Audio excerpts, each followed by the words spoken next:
minsan kaya Heto na po. Ano yan? Heto na. Kaya si Di ang masagot yan, si Di. Heto na mga kalingap, ang inaabangan ng lahat, ang interview ng Boy Abunda.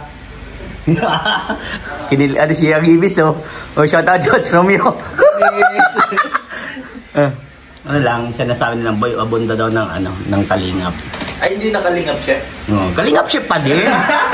Sama-sama ni masipag na scouter. So, bro, kamusta mo na parang Edo? Dati lang. Dati lang, pogi pa rin. Dati lang, wala na bago. Yun. Busy. Congrats bro, dahil sa pabahay mo kay Nanay Rosa. Saksi ako doon. Salamat. Sayang, wala ka. Inihintay kita doon eh. Lingko mo man yung binani. May gawa ako nung bro. Pero by the way, congratulations kasi yung pinapangarap mong magpabahay, andun na. And tuloy-tuloy na yan bro. Susubukan pa natin magpagawa ng isa. Mas madami pa. Oo, mas madami pa siyempre. Basta tuloy-tuloy lang din yung suporta ng mga kababayan natin. Oo, tulong-tulong lang sa paggawa. So, eto na bro.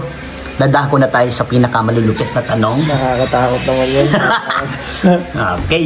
Kamusta after birthday ni Beyonce? Basta, ayun, nakahinga ng konti. Nakahinga ng konti. At grabe yung pagod talaga nun eh. Kita naman sa mukha natin na medyo maaibag na tayo. Grabe talaga. Uyat, pagod. Pero worth it. Worth it yung ating ginawa dahil success yung birthday. Tapos kita naman sa sa mga nanood na napasaya natin sila. At yes. Talaga isa sa pinakamataas na na nag-ngayon na rab. Nakakatuwa. Kumbaga yun ang pinaka parang historical Okay. Ito naman bro. Ano yung pakiramdam mo nang makita mo ganun ka super ganda si wifey mo? Siyempre wow, ganda. Wow, ganda. At siyempre palagi naman Di naman nabago sa ating tanong. Wow, ganda. At siyempre nakakatuwa kasi yung tayo ang kasama niyo sa birthday na yun, di ibang escort. Yes! Pinapangarap mo yun bro. Yes! Eto na mga kalingap, nagkakaarami na. Anong regalo mo bro? Panoorin mo sa vlog ni Kalingap Rob. Ako naman, sige. Ano ang regalo ko? 3 yun eh. I love you. I love you yun bro. I love you Bendy. Ano yun? Kasi pag 3 I love you yun eh. 3 basta yung dinigregalo ko. May isang tribute, isang tribute, isang photo album na gawa ko. Tapos yung aso. Yung kaya may baby na. Sorry bro, di ko kasi napanood kasi alam mo naman. Pumunta doon? Alam mo naman, sa Kubo, alas 12 na kasi bro, nag-uwi na ako nung umuwi ka na agad. Umuwi na ako. Alanganin mo bagay doon? Doon sa Kubo ko bagay, alam mo naman, maganda ang signal, walang wifi. Delikado doon. Delikado, pag gabi pati baga. Siyempre, ando naman tayo nung birthday bagay ni Beyonce. Talagang suportado tayo dun sa EDC. So, ito naman bro. BTS din ako.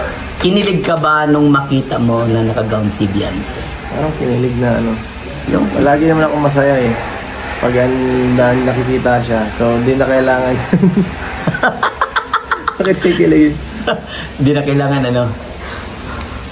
Wala na comment yung normal na yun eh. Normal na yung kilig? Normal na yun. Okay, sige. Ito. Nung makita mo si Beyonce sa pag-entrance pa lang ng kanyang debut, ano ang unang pumasok sa isip mo? Pumasok sa isip ko? Wala akong mapasok sa isip ko na. Kalmadong masyado ako nun eh. Kinakabahan ako nung mga oras na yun eh. Nasa isip ko lang nun, nagsisimula na ito. Sana maging maayos.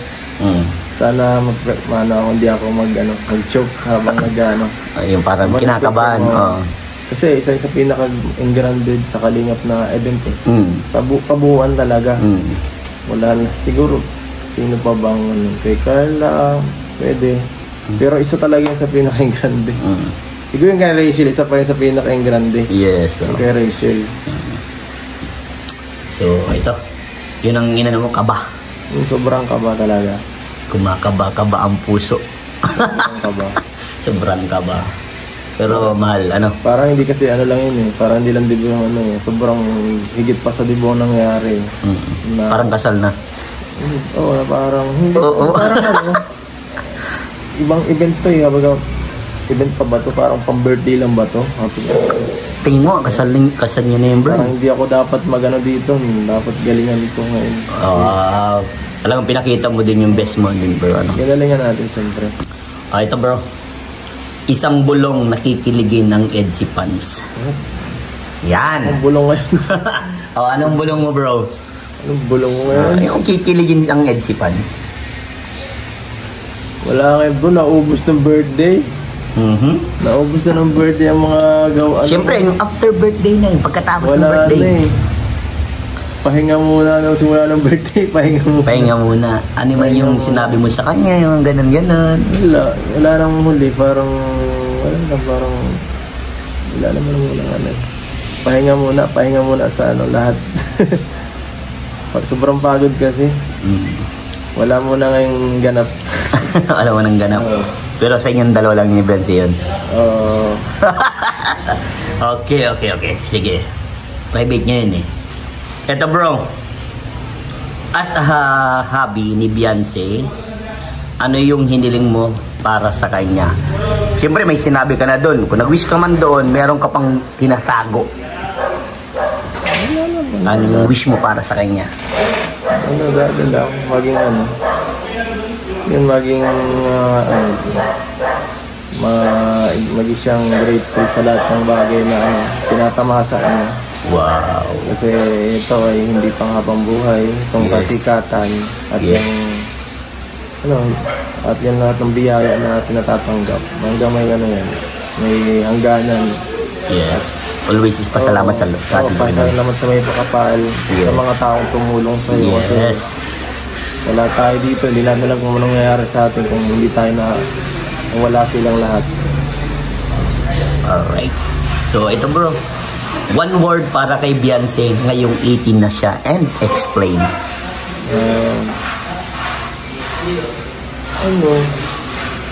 Ingat. Ingat.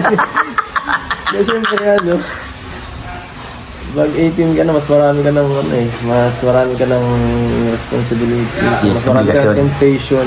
Yes. Kailangan mo mag-ingat sa mga ngayon kasi siyempre maraming tukso, maraming na pwede natin makasira. Hindi kailangan natin laging ang isip natin ay nasa tuwid kasi siyempre maraming sa atin may gusto makita tayong bumagsak. Tama. Ganda ng bayan mo bro. Hindi tayo dapat maging kampante. Kasi kagaya ako, matagal na 5 taon na ako dito. Para makarating ako sa ganitong sitwasyon, grabe yung pag-iingat ko para sa aking sa aking image Tama. at para ma-maintain yun, hindi biro. Totoo yung bro. Hirap.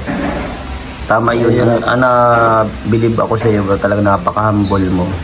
Na gusto mong iparating kay Beyonce kung gano'n dapat ingatan ng sarili. Lalo sa mga tukso. Lalo na bata pa siya, marami pa siyang gustong maranasan. Yes. Mahirap yun. So, ito naman bro. Thank you sa napakagandang sagot bro. Grabe. Solid. Anong masasabi mo sa mga sumusuporta sa EDSI? Ay, siyempre, walang sawang pasasalamat. At hindi lang naman sa EDSI, sa lahat talaga. Sa lahat ng may Lahat ng susuporta. nagsusuportan. Lahat ng suporta ng Kalingap. At hanggang ngayon talaga matatag yung fanbase natin. Hindi yun talaga, kagaya sabi ko nakaraan kay Kuya kaya Kalambis, talagang yung fanbase natin lagi sobrang solid.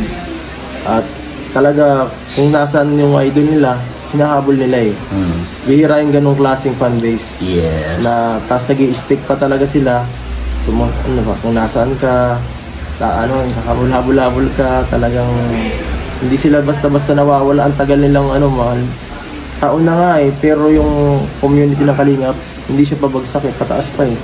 Doon ako nabibilib talaga, bihira yung ganitong klaseng community. So thank you so much po sa inyo. Yan, ito pa bro. Message mo sa mga sumusuporta sa iyo, lalo na sa pag-charity mo. Ayun na nga po, thank you. Sinabi ko na kanina, ganun. Ayun. Okay, sige. Ito na lang bro, last na. Ito yung pinakamatindi. Gaano mo? Ha? Gaano mo?